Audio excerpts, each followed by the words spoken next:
اس کے پاس فوج بھی تھی، لشکر بھی تھے، درہم و دینار بھی تھے، ڈالر بھی تھے. ان لوگوں نے پوری کوشش کی، لیکن انہیں کیا پتا تھا کہ مرجع وقت کی حیثیت کیا ہوتی ہے، اہمیت کیا ہوتی ہے.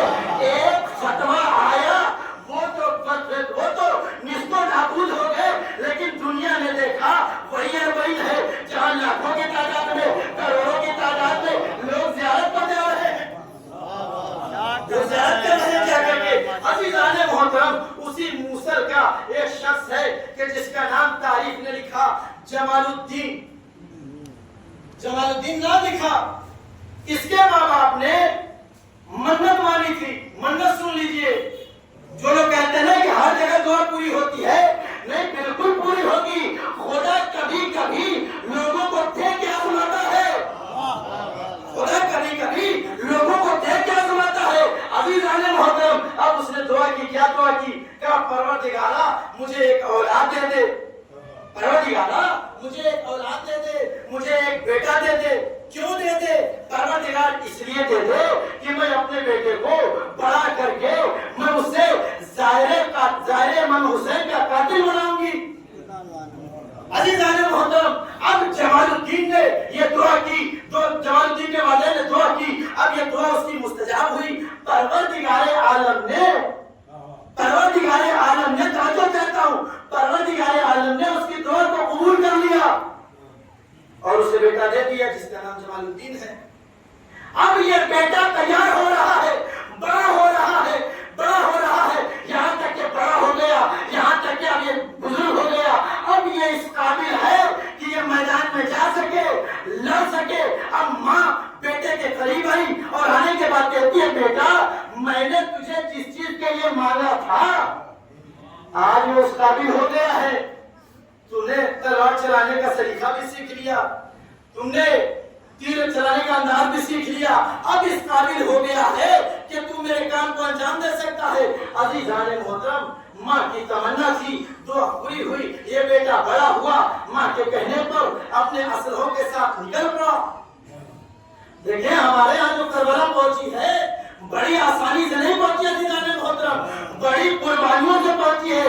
یہ اور بات ہے کہ ہم عزاداری چاہے جیسے کرے، چاہے دکھاوے کے لیے کرے، شہرت کے لیے کرے، لیکن عزیزان محترم عزاداری کو کم سے کم سمجھے تو کہ کربلا ہمارے درمیان جو آئی وہ کتنی مشکلوں سے آئی.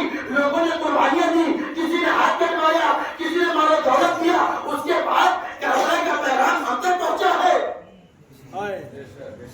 ہم تک پہنچا اور آج ہم اس کی اہمیت کو نہیں سمجھتے ہیں.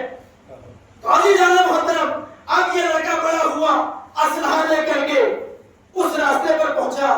آج کی اربعین نہیں، آج جو لوگ جاتے ہیں بہرحال سوشل میڈیا میں بھی دیکھ رہے ہیں.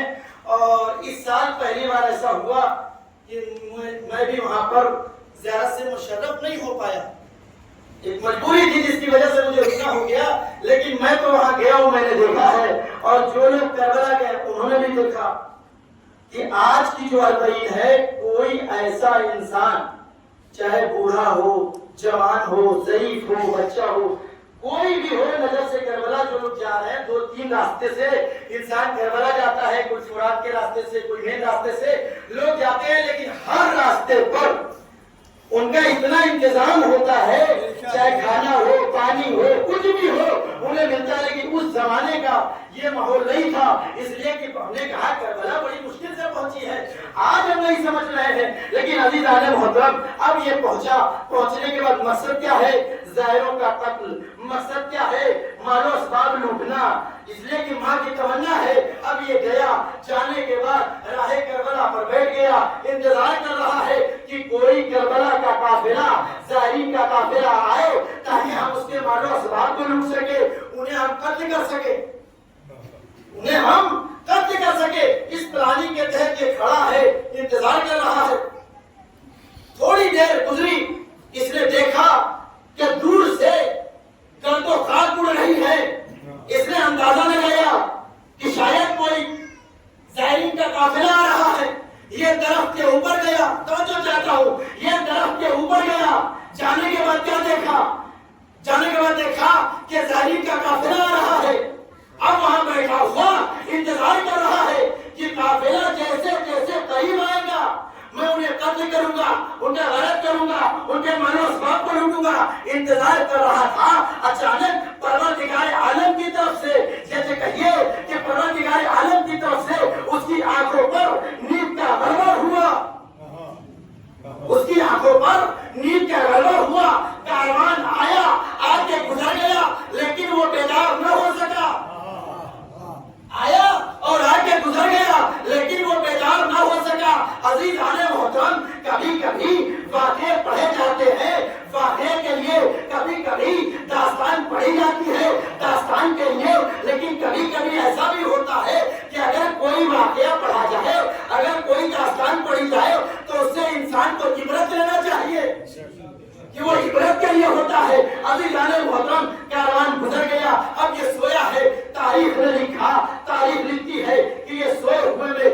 خواب دیکھتا ہے، کیا دیکھتا ہے؟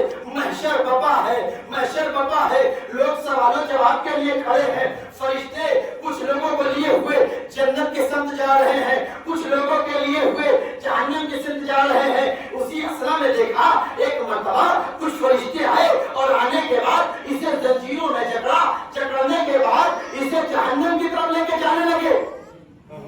نتیجے میں انشاءاللہ محسوس ہوگے، اب اسے جہنم کی طرف لے کر کے جانے لگے، یہ خواب دیکھ رہا ہے، جہنم کے قریب گئے، دروازے جہنم سے کہا اسے جہنم میں ڈال دو۔ تاریخ نے لکھا عزیزان محترم، اس واقعے کو نقل کیا ہے، اب اس کو جہنم میں ڈال دیا گیا، لیکن جہنم کی آگ ہے جو اسے جلاتی نہیں۔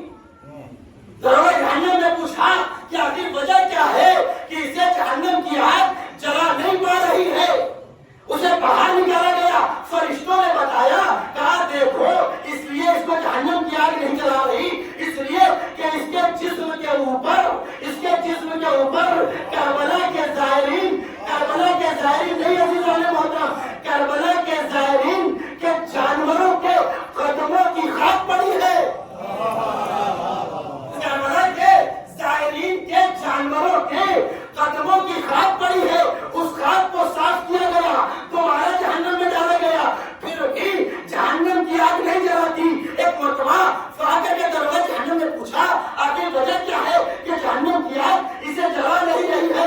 عزیزان محترم، فرشتوں نے بتایا، کہا دیکھو جب یہ درخت کے اوپر سو رہا تھا، جب قافلہ گزرا، وہ گرد و غبار اس کے ناکوں کے ذریعے سے، منہ کے ذریعے سے اس کے اندر منتقل ہو گئی، جو اس کے جسم کا حصہ بن گئی ہے، جو اس کے جسم کا حصہ بن گئی ہے، وہ جلانے سے مانے ہے۔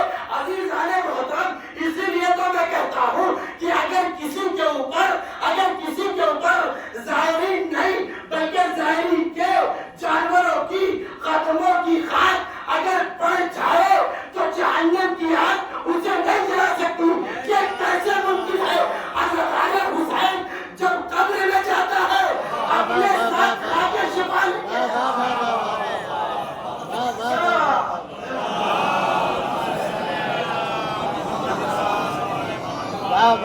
عزیزان محترم، اب یہ بیدار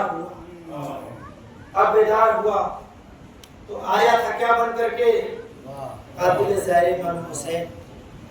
جب بیدار ہوا سارے منظر کو دیکھا، تاریخ بیان کرتی ہے یہاں پر کہ اب یہ شخص گھر کی طرف نہیں پلٹتا بلکہ سمت کربلا کی طرف جاتا ہے، اور جانے کے بعد کہتا ہے السلام علیکم یا ابا عبداللہ۔ اور جب یہ پلٹنے کے بعد گھر پہ اپنے سارے منظر کو بیان کیا، بیان کرنے کے بعد یہاں تک کہ لکھا ہے کہ اس کی ماں بھی اس کے قول سے راہ راست پر صراط مستقیم پر۔ عزیزان محترم، کربلا فقط سنانے کے لیے نہیں ہے، انسان فقط کربلا